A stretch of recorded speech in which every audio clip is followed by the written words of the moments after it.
Hi friends, പുതിയൊരു വീഡിയോയിലേക്ക് എല്ലാവർക്കും സ്വാഗതം. നമ്മളെ ചെമ്പനീർ പൂവിൻ്റെ അടുത്ത ഭാഗമാണ് ഞാൻ പറയാൻ വേണ്ടി പോകുന്നത്. അപ്പോൾ 124 അപ്പോൾ നമുക്ക് അടുത്ത ഭാഗം പറയുന്നതിന് മുമ്പേ എൻ്റെ ചാനൽ നിങ്ങൾ ഫസ്റ്റായിട്ട് കാണുന്നവരാണെങ്കിൽ ഇത്രയും പെട്ടെന്ന് തന്നെ കയറി സബ്സ്ക്രൈബ് ചെയ്ത് ലൈക്ക് ചെയ്ത് സപ്പോർട്ട് ചെയ്തിട്ട് കാണാൻ. അപ്പോൾ നമുക്ക് അടുത്ത ഭാഗം എന്താണെന്ന് നോക്കാം. അപ്പോൾ നമ്മളെ ചന്ദ്രമതി അമ്മ ക്യാഷിന് വേണ്ടിയാണല്ലോ അവിടെ വന്നിട്ട് ഈ ത്യാഗങ്ങളൊക്കെ സഹിച്ചിട്ട് ചെയ്യുന്നത്. നമ്മളെ ചാണകം വരെ വാരിയിട്ടും തളിച്ചിട്ടും ഒക്കെ ഉണ്ടല്ലോ. അപ്പോൾ ചന്ദ്രമതി അമ്മയോട് അച്ചമ്മ പറയുകയാണ്, മോളെ ചന്ദ്രേ, നിനക്ക് വേണ്ടുന്ന കാശ് ഞാൻ തരാം, നീ വിഷമിക്കണ്ട. ചന്ദ്രമതിക്ക് മാത്രമല്ല അവിടെ കൂടിയിരുന്ന എല്ലാവർക്കും സന്തോഷമായി. സച്ചിയൊക്കെ ഞെട്ടിപ്പോയി. അച്ഛനോ രേവു ഒക്കെ ചിരിക്കുകയാണ്. കാരണം വെച്ചാൽ സന്തോഷം കൊണ്ട്. സച്ചിക്ക് ഒരു ഭാഗത്ത് ദേഷ്യം പിടിക്കുന്ന കാര്യം എന്ന് പറഞ്ഞു കഴിഞ്ഞാൽ അവൻ ആഗ്രഹിക്കുന്നില്ലല്ലോ കൊടുക്കാൻ വേണ്ടിയിട്ട്. അപ്പോൾ അവന് ഒരു വല്ലാത്ത രീതിയിൽ അച്ഛ എന്ന് വിളിച്ച് അവിടെ നിന്നും പോയി. ഒരു തുണിസഞ്ചിയിൽ പൈസയും പൊതിഞ്ഞ് നമ്മൾ അച്ചമ്മ വന്ന്. അപ്പോൾ സച്ചി ചോദിക്കുകയാണ്, ഇത് എത്രയായി കൊടുക്കുന്നത്? കെട്ട് കണ്ടിട്ട് 1,00,000 കെട്ടുള്ളത് പോലെ തോന്നുന്നുണ്ടല്ലോ, അത് നിനക്കെന്താടാ, നീ എന്തിനാ ഇതൊക്കെ ചോദിക്കുന്നത്? ഉണ്ട്. അപ്പോൾ സച്ചി പറയാ, 1 മാസം വീട്ടുജോലി ചെയ്ത് ഞാൻ ആ പാറുമ്മക്ക് എന്ത് കൊടുക്കും? ഇതിപ്പോൾ 2 ദിവസം ജോലി ചെയ്തതിന് കൂലി ലക്ഷങ്ങളോ? അച്ചമ്മ, അതുപോലെയാണോടാ ഇത്? അപ്പോൾ രേവതി, വീട്ടുജോലി ചെയ്തതിനല്ല കാശ് കൊടുക്കുന്നത്, വിവാഹ ചെലവിനാ. സച്ചി, അതെനിക്കറിയാം, നീ എന്നെ പഠിപ്പിക്കണ്ട. അപ്പോൾ രേവതി, അച്ചമ്മ അമ്മയ്ക്ക് കാശ് കൊടുക്കുന്നതിന് ഞാനെന്ത് വിളിച്ചു? എന്തിനാ എന്നോട് ദേഷ്യപ്പെടുന്നേ? അപ്പോൾ സച്ചി, അച്ചമ്മേ ഒന്നുകൂടി ആലോചിച്ചിട്ട് പോരെ? രവി ഇതാ കാശ്, സൂക്ഷിക്കണേ. സച്ചി, അമ്മ ഇത് സൂക്ഷിച്ചാലും അച്ഛനിത് സൂക്ഷിച്ചാലും രവി ഇത് കൊണ്ടുപോയി സുധി ഇത് കൊണ്ടുപോയി നശിപ്പിക്കും. മുമ്പ് അവന് കൊടുത്ത കാശുണ്ടല്ലോ, അതും ഇതുപോലെ കൊണ്ടുപോയി തുലച്ചതാ. ഒരു പെണ്ണിൻ്റെ വായിൽ അതൊക്കെ കൊണ്ടിട്ടു. ഇനിയിപ്പോൾ ഈ കാശും അവൻ നശിപ്പിക്കും. ഇനി ഏത് പെണ്ണിൻ്റെ വായിലാണോ ഇവൻ ഈ കാശ് കൊണ്ടുപോയി ഇടാൻ വേണ്ടി പോകുന്നത്? അച്ചമ്മ കഷ്ടപ്പെട്ടുണ്ടാക്കിയ കാശ് തുലഞ്ഞത് തന്നെ. നിനക്കെന്താടാ? ഇതവൻ്റെ കല്യാണത്തിനുള്ള കാശാ. അവന് നല്ലത് നടക്കുമ്പോൾ നീ എന്തിനാ ഉടക്കി വെക്കുന്നത് എന്ന് ചന്ദ്രമതി അമ്മ സച്ചിയോട് ചോദിക്കുകയാണ്. അവന് നല്ലത് നടക്കും, നിങ്ങൾക്കെല്ലാവർക്കും കെട്ടതും നടക്കും. അച്ചമ്മ, സച്ചി മിണ്ടാതിരിക്ക്. ഒരു തവണ അവൻ തെറ്റ് ചെയ്തു എന്ന് വിചാരിച്ചിട്ട് അവനത് ആവർത്തിച്ച് ചെയ്യണമെന്നുണ്ടോ? അവനും എൻ്റെ പേരക്കുട്ടി തന്നെയാണ്. അവനൊരു നല്ല കാര്യം നടക്കുമ്പോൾ അവനെ സഹായിക്കേണ്ടത് എൻ്റെ കടമയല്ലേ? അച്ചമ്മ പറയാണ്, രവി കല്യാണം നല്ല ഭംഗിയായിട്ട് തന്നെ നടത്തണം, ഒന്നിനും ഒരു കുറവും വരുത്തരുത്. എല്ലാം ഭംഗിയായിട്ട് തന്നെ നടക്കും അമ്മേ, അല്ലേ ചന്ദ്രേ? അതെ. രവി, ഇതേ കാശ് വാങ്ങിക്ക്. ചന്ദ്രയുടെ കയ്യിൽ തന്നെ കൊടുത്തേ അമ്മേ, അതല്ലേ നല്ലത്. സച്ചി അതിൻ്റെ ഇടയിൽ കയറി ട്രോളുക. സച്ചി പറയാ, ക്യാഷ് വാങ്ങുന്ന സമയത്ത്, ചാണകം വാങ്ങിച്ചോ ചന്ദ്ര എന്ന് പറഞ്ഞ് ചന്ദ്രയുടെ കയ്യിൽ കൊടുത്ത്. അതിനുശേഷം രവി പറയാണ്, കല്യാണത്തിന് ഒരാഴ്ച മുമ്പേ വീട്ടിൽ വരണം അമ്മേ. വരാം മോനെ. അച്ചമ്മ, എനിക്ക് ശ്രുതിയെ കല്യാണത്തിന് മുമ്പേ ഒന്ന് കാണണം, അമ്മയ്ക്ക് ഇഷ്ടപ്പെടും, സുന്ദരിയാ എന്ന് ചന്ദ്ര പറയാണ്. അപ്പോൾ സച്ചി ഒന്ന് എന്ന് പറഞ്ഞ് മൂളി. അവൾ ബുദ്ധിശാലിയാ, അമ്മയ്ക്ക് കണ്ടാൽ തന്നെ ഇഷ്ടപ്പെടും. ആയിക്കോട്ടെ, അവൾ വന്നു കഴിഞ്ഞാൽ നീ ഇവളെ മറക്കരുത്. വീട്ടിൽ അത് കഴിഞ്ഞ് വേറെയും മരുമകൾ വരും. പക്ഷേ ഒരാളെ കാണുമ്പോൾ ഒരാളെ മറക്കാൻ പാടില്ല, എല്ലാവരെയും ഒരുപോലെ സ്നേഹിക്കണം. രേവതിയെ കെട്ടിപ്പിടിച്ചുകൊണ്ട് അച്ചമ്മ പറയാണ്, എൻ്റെ ഈ മരുമകളെ മറക്കരുത്, ഇവളാണ് വീട്ടിൻ്റെ ഐശ്വര്യം. പോരാത്തതിന് ഇവള് മഹാലക്ഷ്മിയാ. എല്ലാവരെയും ഒരുപോലെ കാണാൻ പഠിക്കണം ചന്ദ്രേ. അമ്മേ, എന്നാൽ ശരി, ഞങ്ങൾ ഇറങ്ങട്ടെ. അച്ഛാ, 1 മിനിറ്റ്, ഞങ്ങളും വരുന്നു. നാട്ടിലേക്ക് ഞങ്ങളും വരുന്നു. അപ്പം അച്ചമ്മ, നിങ്ങളിപ്പോൾ പോകണ്ട, കുറച്ച് ദിവസം കഴിഞ്ഞിട്ട് പോയാൽ മതി. രേവതിയുടെ കാലിന് വേദനയൊക്കെ മാറട്ടെ. അതൊക്കെ മാറിയാം അച്ചമ്മേ. അപ്പോൾ രവി പറയാണ്, നല്ലോണം മാറിയിട്ട് വന്നാൽ മതി. അച്ചമ്മ, നിങ്ങൾ ചെല്ലും മക്കളെ. അപ്പോൾ രവിയേട്ട നമുക്ക് പോകാം, ഓട്ടോ അപ്പുറം വെയിറ്റ് ചെയ്യാണ്. ചന്ദ്ര അതും പറഞ്ഞ് പണം കൊണ്ട് ഓടുകയാണ്. അപ്പോൾ സച്ചി വേക്കെന്ന് പറയാണ്, കണ്ടില്ല അച്ചമ്മേ, പണം കിട്ടിയ ഉടനെ ഓടുകയാണ് പണവും കൊണ്ട്. അമ്മ ഇവിടെ വന്നിട്ട് നല്ല കുട്ടിയാവാൻ ശ്രമിച്ചതാ. അമ്മ മാറിയെന്ന് വിചാരിച്ചിട്ടില്ലേ അച്ചമ്മ കാശൊക്കെ കൊടുത്തത്? അമ്മ മാറിയിട്ടൊന്നുമില്ല, അമ്മ പഴയ അമ്മ തന്നെയാണ്. എടാ, അവൾ കാശ് വാങ്ങിക്കാനാ വന്നതെന്ന് അമ്മയ്ക്ക് നേരത്തെ അറിയായിരുന്നു. ഞാൻ വന്നപ്പോഴേ ഇതെല്ലാം അമ്മയോട് പറഞ്ഞിരുന്നു. സത്യമാണോ അച്ചമ്മേ? അതേ. അവളെ എനിക്കറിയാവുന്നതല്ലേടാ. അപ്പം ഞാനാരായി? രേവതി അതിൻ്റെ ഇടയിൽ കയറിയിട്ട് വിഡ്ഢിയായി. അച്ഛമ്മ രണ്ടുപേരും കൂടി പോയി ബാഗ് കൊണ്ടുപോയി ഓട്ടോയിൽ വെക്ക്. അപ്പോൾ സച്ചി അവരുടെ ബാഗ് എടുത്ത് ഉന്തിക്കൊണ്ട് പോവുകയാണ്. അങ്ങനെ എല്ലാവരും കൂടി സന്തോഷത്തോടു കൂടി പിരിയാണ്. അപ്പോൾ അച്ഛമ്മ മകനെ വിളിച്ച് പറയാണ്, മോനെ ഒരു കാര്യം നിന്നോട് പറയാനുണ്ട്. അതായത് സച്ചിയും രേവതിയും തമ്മിൽ ഇതുവരെ ഭാര്യ ഭർത്താക്കന്മാരായി ജീവിച്ചിട്ടില്ല. അക്കാര്യം ഞാൻ നിന്നോട് പറഞ്ഞിരുന്നല്ലോ. എനിക്ക് തോന്നിയിരുന്നു, അതുകൊണ്ടാണ് ഞാൻ അവരെ ഇങ്ങോട്ടേക്ക് വിട്ടത്. മുഹൂർത്തം കുറിച്ച് അവരെ രണ്ടുപേരെയും ഒന്നിപ്പിച്ചതിന് ശേഷം മാത്രമേ ഞാൻ അവരെ ഇവിടെ നിന്ന് പറഞ്ഞു വിടുകയുള്ളൂ. നീ സന്തോഷത്തോടെ ചെല്ല്. ശരി അമ്മേ, എന്നാൽ ഞാൻ പോയിട്ട് വരാം. അമ്മ ആരോഗ്യമൊക്കെ ശ്രദ്ധിക്കണേ എന്ന് പറഞ്ഞ് രവിയും അവിടെ നിന്ന് പോയി. അപ്പോൾ അടുത്തത് കാണിക്കുന്നത് നമ്മളെ ശ്രീകാന്തും വർഷയും വണ്ടിമേലെ വരുന്നതാണ്. അതായത് പറഞ്ഞാൽ അവർ രണ്ടുപേരുള്ള ഉടക്കാണ്. അതായത് പറഞ്ഞാൽ അവർ തമ്മിൽ തന്നെയാണ് സ്നേഹിക്കുന്നതും. അതായത് ഹോട്ടൽ ഷെഫിനെ വിളിക്കുന്നതും സംസാരിക്കുന്നതും ഒക്കെ അവളാണ് വർഷ. അത് പരസ്പരം പക്ഷേ രണ്ടുപേരും അറിയുന്നില്ല, അറിയാതെയാണ് പെരുമാറുന്നത്. അപ്പോൾ അങ്ങനെ വർഷൻ്റെ സ്കൂട്ടറിൻ്റെ ബാക്കിൽ വന്നിട്ട് ശ്രീകാന്ത് വണ്ടി മുട്ടി നിൽക്കുകയാണ്. അപ്പോൾ അവൾ പെട്ടെന്ന് ഞെട്ടിയിട്ട് പറയാണ്, ഇഡിയറ്റ്, എവിടെ നോക്കിയാണോ താൻ വണ്ടി ഓടിക്കുന്നത്? ഓഹോ, നീയാണോ ഇത്? അതെ, ഞാൻ തന്നെ. റോഡിലൂടെ പോകുന്ന സമയത്ത് ശ്രദ്ധിച്ച് പോകണം എന്നറിയില്ലേ? നീ റോഡ് നിയമങ്ങളൊക്കെ ഒരു കടലാസിൽ 100 തവണ എഴുതി പഠിക്ക്. എങ്കിലേ വിഡ്ഢിയായ നിൻ്റെ തലേ കയറൂ. ദേ വേണ്ട, നീ ആരടാ എന്നെ റോഡ് നിയമം പഠിപ്പിക്കാൻ? ട്രാഫിക് പോലീസോ? ആ അതെ. നീ എന്തിനാ എപ്പോഴും എൻ്റെ പുറകെ നടന്ന് ശല്യം ചെയ്യുന്നേ? വീണ്ടും കാശ് വാങ്ങിക്കാൻ വന്നതാണോടാ? നിനക്ക് വല്ല ജോലിക്കും പോയിക്കൂടാ സ്റ്റൂപ്പിഡ്. നല്ല നാക്ക്. നിന്നെ വളർത്തിയവരെ പറഞ്ഞാൽ മതിയല്ലോ. നല്ല രീതിയിൽ തന്നെയാണ് എൻ്റെ ഡാഡിയും മമ്മി എന്നെ വളർത്തിയത്. Thana fraud, rowdy. ഇനി എൻ്റെ പുറകെ വന്നാണ്ടല്ലോ വിവരം അറിയോ? താനാണ് വിവരം അറിയാൻ പോകുന്നത്. ഇനി നീ ആരെയെങ്കിലും ഇടിച്ചിടുകയോ ശ്രദ്ധയില്ലാതെ വാഹനം ഓടിച്ചു പോവുകയോ ചെയ്യുന്നത് കണ്ടാൽ പിടിച്ച് നിന്നെ പോലീസിലേൽപ്പിക്കും. നീ പിന്നെ ഒരു വണ്ടിയും ഓടിക്കില്ല, പറഞ്ഞേക്കാം. അവൻ അതും പറഞ്ഞ് അവൻ്റെ വണ്ടിയും എടുത്ത് പോയി. അവളും ദേഷ്യം പിടിച്ച് ഷാഠ്യത്തോടു കൂടിയിട്ട് അവളും പോയി. പിന്നെ അടുത്തത് കാണിക്കുന്നതിനാൽ അച്ഛമ്മ നമ്മളെ പാറു ചേച്ചിയും കൂടിയിട്ട് മുരിങ്ങയില ഉതിർത്ത് ഇടുന്നതാണ് കാണിക്കുന്നത്. പാറു ചേച്ചി പറയാണ്, മരുമകളെ ഇത്ര പെട്ടെന്ന് പറഞ്ഞു വിടേണ്ടായിരുന്നു. അപ്പോൾ അച്ഛമ്മ മനസ്സിലായി.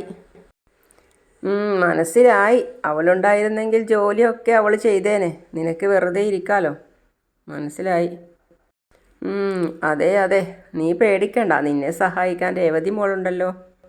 അവൾക്ക് ജോലി ചെയ്യാൻ ഒരു മടിയും ഇല്ല. അപ്പോൾ പാറു ചേച്ചി, എന്തായി? മുരിങ്ങമരത്തിലെ കായൊക്കെ തീർന്നല്ലോ. വല്ല പ്രയോജനം ഉണ്ടായോ? അച്ഛമ്മ കൈമലർത്തി. എവിടെ? ഇനി ദൈവത്തിലാ പ്രതീക്ഷ. ഒന്ന് നേരാൻ വണ്ണം സംസാരിക്കുന്ന പോലും ഇല്ല രണ്ടുപേരും. ഈ പ്രായത്തിൽ എൻ്റെ ഭർത്താവേ എൻ്റെ പിന്നീന്ന് മാറിയിട്ടില്ല. പാറു ചേച്ചി ഇത് കേട്ട് ചിരിക്കുകയാണ്. എന്തൊക്കെ സംസാരിക്കാനുണ്ട്? ജോലിക്ക് പോയി കഴിഞ്ഞാൽ അവിടെ ഇരുത്തം വരില്ല സച്ചിയുടെ അച്ചച്ചന്. എന്തെങ്കിലും കാരണം പറഞ്ഞ് വീട്ടിൽ ഇടയ്ക്കിടയ്ക്ക് വരും. എന്തിന്? എന്നെ കാണാൻ. ഇതുങ്ങളെ എപ്പോഴും കൂടെ തന്നെയുണ്ട്. എന്നിട്ടോ ഒരു കാര്യവും ഇല്ല. കല്യാണം കഴിഞ്ഞ് കഴിഞ്ഞാൽ ചെറുക്കനും പെണ്ണും എവിടേക്കോ പോകാറില്ലേ? എന്താ പറയുക അവിടെ? ഹണിമൂണ്. കലാവതി അമ്മ എങ്ങനെയെങ്കിലും രണ്ടിനെയും ഹണിമൂണിന് പറഞ്ഞു വിട്. ചിലപ്പോൾ സന്തോഷമായിട്ട് വന്നോളും രണ്ടുപേരും. എൻ്റെ പാറു, അത് തന്നെയാണ് ഇത്. ഹണിമൂൺ എന്ന് പറഞ്ഞല്ലേ രവീന്ദ്രൻ രണ്ടുപേരെയും ഇങ്ങോട്ടേക്ക് വിട്ടത്. അപ്പോൾ പാറു ചേച്ചി, ഹണിമൂണാണോ ഇവിടെ നടക്കുന്നത്? ഈ മുരിങ്ങക്കായ് തീറ്റയും ക്ഷേത്രത്തിൽ പോക്കും അല്ലാതെ വേറെ ഒന്നും നടക്കുന്നതായിട്ട് ഞാനിവിടെ കാണുന്നില്ല. ഹണിമൂണിന് അന്യനാട്ടിൽ പോകണമെന്നൊന്നുമില്ല, നമ്മളെ നാട് തന്നെ മതി. ഇത്രയും വലിയ ഗ്രാമപ്രദേശം എവിടെയുണ്ട്? കലാവതി അമ്മേ, അവരെ തന്ത്രപൂർവ്വം പുറത്തേക്കൊന്ന് പറഞ്ഞു വിട്. കാഴ്ചകളൊക്കെ കണ്ട് മുട്ടി ഉരുമ്മി നടക്കുമ്പോൾ അവർക്ക് തന്നെ മനംമാറ്റം ഉണ്ടാവും. അപ്പോൾ അച്ഛമ്മ എത്ര തന്നെ പറഞ്ഞു, എത്ര തവണ പറഞ്ഞു വിടും പാറു, ഒരു കാര്യവുമില്ല. കാര്യം ഉണ്ടാവും, എന്തെങ്കിലും പറഞ്ഞ് പുറത്ത് വിട് അവരെ. രണ്ടുപേരും അത് നല്ല സന്തോഷത്തോടു കൂടി ഓടിക്കിതച്ച് വരികയാണ്. വന്ന ഉടൻ സച്ചിയായിരുന്നു മുമ്പിൽ സച്ചി വന്നിട്ട് അച്ഛമ്മയുടെ മടിയിൽ തലയും വെച്ച് കിടന്നു. അപ്പോൾ നമ്മളെ പാറു ചേച്ചി ചോദിക്കുകയാണ്, അച്ഛമ്മയുടെ മടിയിൽ തലയും വെച്ച് കിടക്കാനാണോ നിങ്ങൾ രണ്ടുപേരും മത്സരിച്ച് ഓടിയത്? ആ അതെ, അത് ഞാൻ ജയിച്ചു സച്ചി പറയാ. ആ പാറു തോറ്റു. അപ്പോൾ അച്ഛമ്മ, നീ എണീച്ചേ മടിയിൽ നിന്ന്, രാത്രി വേണമെങ്കിൽ മടിയിൽ കിടത്താം. ഇപ്പം രണ്ടുപേരും ഒരിടം വരെ പോകണം. വേറെ ക്ഷേത്രം കണ്ടുവച്ചിട്ടുണ്ടോ? ക്ഷേത്രത്തിലല്ല, തോട്ടം വരെ പോയിട്ട് വാ. തോട്ടത്തിലാ? അതെന്തിന്? അതെ, നീ മുമ്പ് നട്ട മാവും പിലാവും ഒക്കെ കാണണ്ടേ നിനക്ക്? നീ പണ്ട് അച്ചച്ചൻ്റെ കൂടെ നടന്നത് ഓർമ്മയില്ലേ? അച്ചച്ചൻ്റെ കൂടെ എന്നും നീ അവിടെയായിരുന്നു. എല്ലാം നീ മറന്നു അല്ലേ? മറക്കാനോ?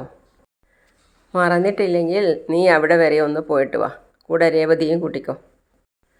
അതിന് ഇവളെ എന്തിനാ കൂട്ടുന്നത്? ഞാൻ തനിയെ പോയാൽ പോരെ?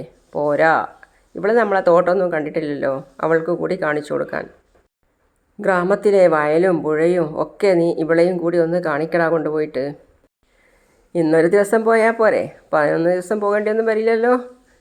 ഇന്നൊരു ദിവസം പോയിട്ട് വാടാ, പോയിട്ട് നോക്കട്ടെ. അതിന് ശേഷം പറയാം എത്ര തവണ പോകണമെന്ന്. വാ, കൊച്ചു കുട്ടിയല്ലേ, വാ, പോയിട്ട് തോട്ടവും വയലും പുഴയും ഒക്കെ കാണിച്ചു തരാം. വായോ. ഒരു കൊച്ചു കുട്ടി, അതും പറയും രണ്ടുപേരും എണീറ്റ്. മോളെ, എന്തിനാ പറഞ്ഞു വിടുന്നതെന്ന് മനസ്സിലായല്ലോ? മനസ്സിലായി. എല്ലാം നിൻ്റെ കയ്യിലാണ് കിടക്കുന്നത്. വിടരുതവനെ. പോയിട്ട് വാ. നന്നാ നാനേന നന്നയാ നാനേന എന്ന് പറഞ്ഞുള്ള പാട്ടൊക്കെ പാടിയിട്ട് അവർ രണ്ടുപേരും നടക്കുകയാണ്. അപ്പോൾ അവൾ പറയാണ്, എന്ത് രസം ഇവിടെയുള്ള കിളികളെയൊക്കെ കാണാൻ. എല്ലാത്തരം കിളികളെയും ഇവിടെ കാണാം. നല്ല മൈനകളെ കൂടി കാണാം, മയിലുകളെ കൂടി കാണാം. അപ്പോൾ അവൾ പറയാണ്, എൻ്റെ നാട്ടിൽ ഇങ്ങനെയൊന്നുമില്ല. അതിന് മരങ്ങൾ വേണം, എന്നാലേ കിളികളൊക്കെ കാണും. അതിനവിടെ മരയില്ലല്ലോ, നിറയെ കോൺക്രീറ്റുകളല്ലേ. പുറത്തുനിന്ന് വരുന്നവർക്ക് ഈ ഗ്രാമം സുന്ദര, ഇവിടം താമസിക്കണമെന്നൊക്കെ തോന്നും. എന്നാലോ ഇവിടെയുള്ളവർക്ക് ഇവിടം വിട്ട് പോകാനായിരിക്കും ഇഷ്ടം. എൻ്റെ കൂടെ പഠിച്ച പലരും ഇന്നീ നാട്ടിലേ ഇല്ല, അറിയോ നിനക്ക്? എനിക്ക് ഈ നാട് നന്നായിട്ട് ഇഷ്ടപ്പെട്ടു. എങ്കിൽ നീ അച്ഛമ്മയുടെ കൂടെ നിന്നോ. ഞാൻ നാട്ടിൽ പോയിക്കോളാം. എനിക്ക് നാട്ടിൽ പോയേ പറ്റൂ. കാർ ഓടിച്ചില്ലെങ്കിൽ ജീവിക്കാൻ പറ്റില്ല. കടം തീർക്കാൻ വേറെ വഴിയൊന്നുമില്ല. അപ്പം ഞാൻ നിങ്ങളുടെ കൂടെ ഇല്ലെങ്കിൽ നിങ്ങൾക്ക് പ്രശ്നമില്ലേ? ഒരു പ്രശ്നവുമില്ല, സന്തോഷമേ ഉള്ളൂ. നീ കൂടെ ഇല്ലെങ്കിൽ എനിക്ക് ജോളിയായിട്ട് നടക്കാം. എപ്പോൾ വേണമെങ്കിലും വീട്ടിൽ വരാം, വന്നില്ലെങ്കിലും കുഴപ്പമില്ല. ഞാൻ ജോളിയായിട്ട് അവിടെ നിന്നോളാം, നീ ജോളിയായിട്ട് അച്ഛമ്മയുടെ കൂടെ നിന്നോ. അപ്പോൾ ഞാനില്ലെങ്കിലും കുഴപ്പമില്ല? എന്ത് കുഴപ്പം? എനിക്ക് അച്ഛനുണ്ട്, അച്ഛമ്മയുണ്ട്, പിന്നെ കാറുമുണ്ട്. പിന്നെന്ത് വേണം? അപ്പോൾ അവൾ പറയാണ് സങ്കടത്തോടെ, ഞാൻ മരിച്ചാലും പ്രശ്നമില്ലേ? അയ്യോ, ഞാൻ അങ്ങനെ പറഞ്ഞില്ല. അങ്ങനെ തന്നെയാണ് പറഞ്ഞത്. ഞാൻ അങ്ങനെയല്ല ഉദ്ദേശിച്ചതെന്ന്. അങ്ങനെ തന്നെ. അല്ല, അങ്ങനെ തന്നെയാണ് ഉദ്ദേശിച്ചത്. എന്നാൽ ശരി, ഞാൻ അങ്ങനെ തന്നെയാണ് ഉദ്ദേശിച്ചത്. പിന്നെ അവർ രണ്ടുപേരും ഒച്ചയില്ലാതെ എന്തൊക്കെയോ സംസാരിച്ച്. അപ്പം നിങ്ങളെ മനസ്സിലിരിപ്പ് ഇതാണല്ലേ? പോയി നാട്ടിൽ പോയി ഒറ്റയ്ക്ക് ജീവിക്ക്. ഞാൻ എങ്ങോട്ടെങ്കിലും പോയിക്കോളാം എന്ന് പറഞ്ഞ് അവൾ അവിടുന്ന് നടക്കാൻ തുടങ്ങി. പോടി പോലേന്ന് പറഞ്ഞ് നിൻ്റെ കാൽ പിടിക്കാമെന്ന് ഞാൻ വരില്ല. പോടി എവിടെയെങ്കിലും പോയിക്കോടി. അവൾ നടക്കുന്നതിനിടയിൽ ആലോചിക്കുകയാണ്, ഇടയ്ക്കിടെ ഇങ്ങനെ എന്തെങ്കിലും പറഞ്ഞ് അടിയുണ്ടാക്കണം, അടിയുണ്ടെങ്കിലേ സ്നേഹം ഉണ്ടാവും. അപ്പോഴാണ് അവിടെ നിന്ന് 2-3 കുട്ടികൾ ക്രിക്കറ്റ് കളിക്കുന്നത് കണ്ടത്. അവൾ വേഗം എന്ത് വേണത്തെ ക്രിക്കറ്റ് കളിക്കുന്ന കുട്ടികളുടെ കൂടെ കൂടി. ഹായ് ആൻറ്റി എന്താ ഇവിടെ? ചുമ്മാ നടക്കാൻ ഇറങ്ങിയതാ. അപ്പോൾ അങ്കിള് വന്നില്ലേ? വന്നിരുന്നു, അവിടെയുണ്ട്. അപ്പോൾ മറ്റുള്ള കുട്ടികൾ പറഞ്ഞ്, ആദ്യം ഞങ്ങൾ ഭക്ഷണം കഴിച്ചിട്ട് വരാം. ദേ അവർ പോയി. ആൻറ്റി എൻ്റെ കൂടെ കളിക്കുമോ? ശരി, ഞാൻ കളിക്കാം. ആൻറ്റി ബോളെറി, ഞാൻ ബാറ്റ് ചെയ്യാം. അങ്ങനെ രേവതിയും അവനും കൂടി കളിക്കുകയാണ്. അപ്പോൾ ബോൾ കളിക്കുകയാണ്. അപ്പോൾ അവൻ ആൻറ്റിയോട് പറയാണ്, അടുത്ത ബോൾ ഞാൻ 6 അടിക്കും. ആൻറ്റി കണ്ടോ? നീ ഔട്ടാവും, നോക്കിക്കോ. ബോള് പുഴയിൽ പോയി വീണ്. അപ്പോൾ 6 അടിച്ചെന്ന് പറഞ്ഞു. അപ്പോൾ ബോൾ എടുക്കാൻ വേണ്ടിയിട്ട് ആൻറ്റി പോകണ്ട, ഞാൻ പോയിട്ട് ബോൾ എടുത്ത് വരാം എന്നാണ് അവൻ പറയുന്നത്. ആദ്യം ഓടി പോവുകയാണ്. അപ്പോൾ അവൾ പറയാണ്, ആദ്യം ഓടല്ലേ അവിടെ നിൽക്കി വീഴും എന്ന് പറയാണ്. മോനെ ഓടല്ലേ വേണ്ട എന്ന് പറഞ്ഞ് ലാസ്റ്റ് അവൾ തന്നെയാണ് അതിൻ്റെ അകത്ത് വഴുതി വീണത്. അപ്പോൾ അവൾക്കാണെങ്കിൽ നീന്താനും അറിയില്ല. അവളെ വിളിച്ച് കരയുകയാണ് ആദ്യം, ആൻറ്റി എന്ന് വിളിച്ചിട്ട്. ആൻറ്റിക്കാണെങ്കിൽ നീന്തോ അറിയില്ല. ആൻറ്റി മുങ്ങി പോവുകയാണ്. അപ്പോൾ കുട്ടി വിളിച്ച് വൈരം കൊടുക്കുകയാണ്, അയ്യോ ആരെങ്കിലും ഒന്ന് വരണേ രക്ഷിക്കാൻ വേണ്ടി എന്ന് പറയുകയാണ്. അയ്യോ രേവതി ആൻറ്റി എന്ന് പറഞ്ഞതിനിടയിൽ കുറേ സ്ത്രീകൾ വേറെയും വന്നിട്ട് അവിടെ നിന്ന് കുട്ടിയുടെ കൂടെ. അയ്യോ ആരെങ്കിലും ഒന്ന് ഓടി വരണേ എന്ന് പറഞ്ഞ് മറ്റുള്ള സ്ത്രീകളൊക്കെ നിലവിളിക്കുകയാണ്. അപ്പോൾ സച്ചിയും 2 കൂട്ടുകാരും ഇവിടെ നിന്നിട്ട് ഞാൻ സംസാരിച്ചു കൊണ്ടിരിക്കുകയാണ്. അപ്പോൾ മറ്റുള്ള ഒരു കൂട്ടുകാരൻ ചോദിക്കുകയാണ്, അപ്പോൾ രേവതി എങ്ങോട്ടാണ് പോയത്? എനിക്കറിയില്ല, നിൻ്റെ ഒരു കാര്യം, ഒരു ഭർത്താവാണ് പോലും. അങ്കിളേ സച്ചി അങ്കിളേ, രേവതി ആൻറ്റി കുളത്തിൽ വീണു. ഏത് കുളത്തിൽ? ഗ്രൗണ്ടിൻ്റെ അടുത്തുള്ള കുളത്തിൽ. വാടാ എന്ന് പറഞ്ഞ് അവർ 3 പേരും കുളത്തിൻ്റെ അടുത്തേക്ക് ഓടുകയാണ്. രേവതി എന്ന് വിളിച്ച് സച്ചി നിലവിളിച്ച് ഓടുകയാണ്. അപ്പോൾ അവിടെയുള്ള സ്ത്രീകളൊക്കെ പറയണം, അയ്യോ ആരെങ്കിലും ഒന്ന് രക്ഷിക്ക്. സച്ചി ഓടിപ്പോയി പുഴയിലെടുത്ത് ചാടി അവളെ കയ്യിൽ പൊക്കിയെടുത്തിട്ട് വരികയാണ്. ഒരിക്കൽ പിടിക്കടാ, ഒന്ന് സഹായിക്കടാ എന്ന് പറഞ്ഞ് എല്ലാവരും 3 പേരും കൂടിയിട്ട് അവളെ പൊക്കിയെടുത്തിട്ടാണ് സ്റ്റെപ്പിൻ്റെ മേലെ മാറ്റി കിടത്തിയിട്ടുള്ളത്. സച്ചി ബേജാറായി. രേവതി കണ്ണുറക്കി എന്ന് പറഞ്ഞ് അവൻ മുഖത്ത് അങ്ങോട്ടും ഇങ്ങോട്ടും മാറി തട്ടുകയാണ്. ആദ്യം വിളിക്കുകയാണ്, ആൻറ്റി എണീക്കാൻറ്റി കണ്ണു തുറക്കാൻറ്റി എന്ന് പറഞ്ഞ് ആദ്യം വിളിക്കുകയാണ്. സച്ചിയും വിളിക്കുകയാണ്. മാറി എല്ലാവരും വിളിക്കുകയാണ് അവളെ. അതിൽ നിന്ന് ഒരു സ്ത്രീ പറയുകയാണ്, മോനെ ആ വയറ്റിനൊന്ന് അമർത്തി കൊടുക്കുകയെന്ന്. അപ്പോൾ അവരെയൊക്കെ നോക്കുകയാണ് മാറിയിട്ട്. അമർത്തി കൊടുത്താലേ വയറ്റിലുള്ള വെള്ളം പുറത്തേക്ക് വരുള്ളൂ. അപ്പോൾ മറ്റുള്ളവർ പറയാണ്, ചെയ്യ്, അങ്ങനെ ചെയ്താൽ വെള്ളം പുറത്തേക്ക് വരും എന്ന്. രേവതി കണ്ണു തുറക്ക് എന്ന് പറഞ്ഞ് അവൻ വയറ്റിൽ അമർത്തുകയാണ്. അപ്പോൾ ഒരു നിമിഷം കുറച്ച് വെള്ളം അവളുടെ വായിൽ കൂടി പുറത്തേക്ക് വന്നു. അവൾ എല്ലാവരെയും കാണുകയും ചെയ്തു. അവളങ്ങനെ അവിടുന്ന് പതുക്കെ എഴുന്നേറ്റു. അപ്പോൾ മറ്റുള്ള സ്ത്രീകളൊക്കെ പറയാണ്, മോൻ കൃത്യസമയത്ത് വന്നതുകൊണ്ടാണ് മോൾ രക്ഷപ്പെട്ടത് എന്ന്. ഒന്നുമില്ല, കുഴപ്പമൊന്നുമില്ല രേവതി അവനെ നോക്കുവാണ്. ഒന്നുമില്ല പേടിക്കണ്ട എന്ന് പറഞ്ഞ് അപ്പോഴേക്കും അവൾ അവൻ്റെ മാറിലേക്ക് ചാഞ്ഞു. അവളെ 2 കൈയും കൊണ്ട് കെട്ടിപ്പിടിക്കുകയും ചെയ്തു. അവൻ 2 കൈയും ഒന്ന് അയച്ചു. അതിനുശേഷം 2 കൈയും വെച്ച് നന്നായിട്ട് അവളെ കെട്ടിപ്പിടിച്ചു. അങ്ങനെയാണ് ഇന്നത്തെ കഥ അവസാനിക്കുന്നത്. അപ്പോൾ നാളത്തെ കഥയുമായിട്ട് നാളെ വരാം. അതുവരേക്കും ബൈ.